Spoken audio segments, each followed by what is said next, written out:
जब भी कोई पुरुष रोता है तो हम उस पर तंज कसते हैं कि क्यों महिलाओं की तरह रो रहे हो। क्या रोने पर एकाधिकार महिलाओं का है? जी नहीं।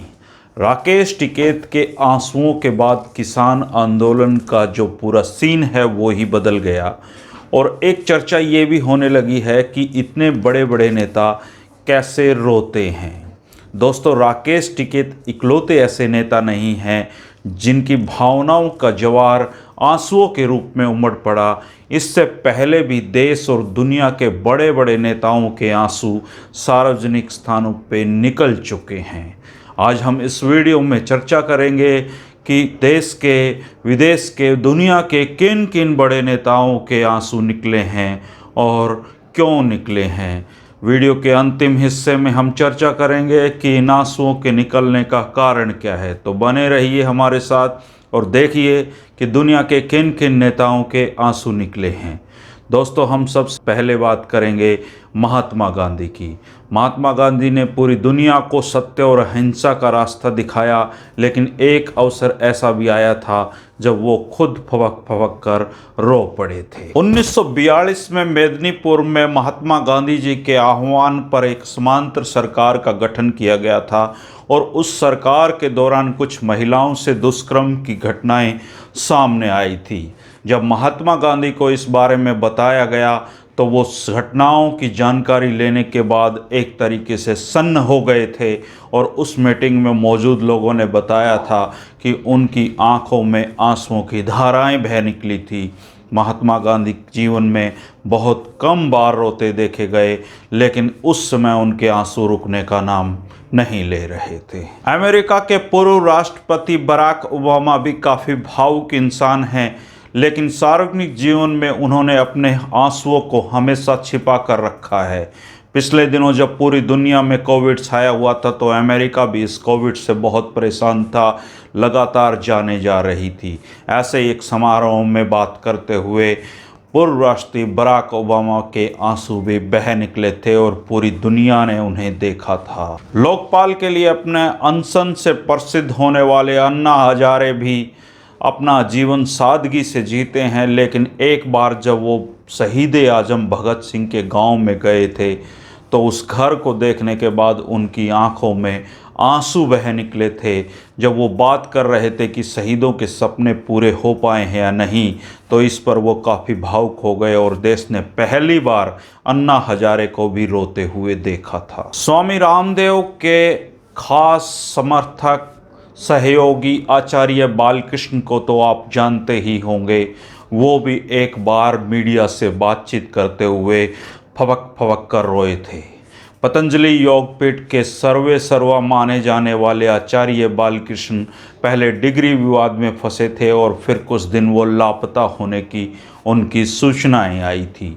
जब वो मीडिया के सामने आए तो फवक फवक कर रोए थे और सरकार को उत्पीड़नकारी बताते हुए उन पर हुए अत्याचारों का उन्होंने खुलासा किया था। लेकिन देश ने आचार्य बालकृष्ण को कैमरे पर रोते हुए पहली बार देखा था। इसी तरीके से काले धन के खिलाफ अभियान चलाते हुए स्वामी रामदेव जब बचकर भागे थे तो अगले दिन मीडिया से बात करते हुए वो काफ़ी भावुक नजर आए थे, लेकिन उन्होंने अपने आंसुओं के सैलाब को किसी तरीके से रोक लिया था। दोस्तों, विश्व हिंदू परिषद के एक बहुत बड़े नेता होते थे परवीन तोगड़िया।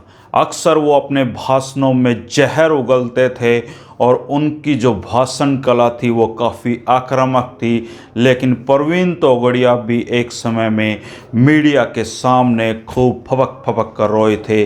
तब दुनिया में उनके बारे में खूब बातें हुई थी कि इतना आक्रामक नेता भी कैसे रो सकता है।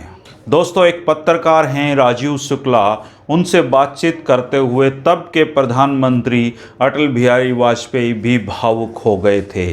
कवि हृदय वाजपेयी जी वैसे तो बहुत भावुक इंसान थे, लेकिन उनका इस कदर भावुक होना और वो भी इस सवाल पर कि क्या ये इतनी जो सिक्योरिटी है क्या ये आपको अखरती नहीं है, तो वो भावुक होते हुए उन्होंने कहा था कि वो अक्सर ये महसूस करते हैं कि इतनी बड़ी सिक्योरिटी की उनके लिए ज़रूरत ही क्या है, क्योंकि इससे वो आम लोगों से कट गए हैं। दोस्तों, उत्तर प्रदेश के मुख्यमंत्री योगी आदित्यनाथ को तो आप अच्छी तरीके से जानते होंगे।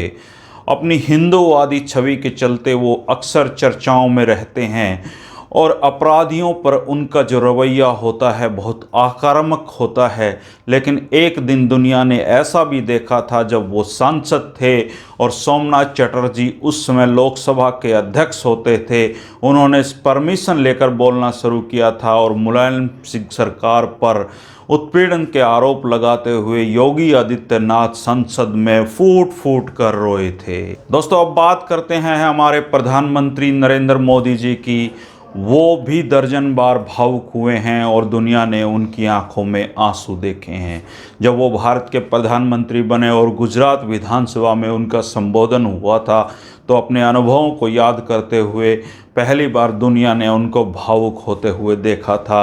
इसके बाद नोटबंदी और कई ऐसे क्षण आए जब प्रधानमंत्री मोदी की आंखों में आंसू देखे गए। अक्सर उनकी मां के बारे में जब बातें होती हैं तो प्रधानमंत्री मोदी भावुक होते और अपनी आंसुओं को रोकते हुए नजर आते हैं। इसके अलावा भी दोस्तों, दुनिया भर में ऐसे सैकड़ों नेता हुए हैं जिन्होंने अक्सर या कभी कभार अपने आंसुओं के सैलाब को वो रोक नहीं पाए और दुनिया ने उनको एक भावुक नेता या व्यक्ति के रूप में देखा है। दोस्तों, आंसुओं पर महिलाओं का ही एकाधिकार नहीं है, पुरुषों को भी भावुक होने और रोने का हक है। अक्सर जब बातचीत करते हैं तो पिछले दिनों के संघर्ष, अपनों के दर्द या किसी अपने को खोने का दर्द या किसी अपने के साथ भावनात्मक जुड़ाव का सवाल आने पर बहुत बड़े बड़े नेताओं को भी चट्टान की तरह पिघलना पड़ता है और वो अपने आंसुओं को बमुश्किल ही रोक पाते हैं। राकेश टिकैत के साथ भी ऐसा ही हुआ होगा, तभी वो रोए होंगे। रोने पर रिसर्च करने वाले डॉक्टर फरे का मानना है कि कभी कभी रोना सेहत के लिए बहुत अच्छा है। इससे जीवन में तनाव कम होता है और इंसान का रवैया सुधरता है। तो मर्द अगर रोए तो आप उसको महिला कहकर चिढ़ाएं ना, ये एक स्वाभाविक प्रक्रिया है।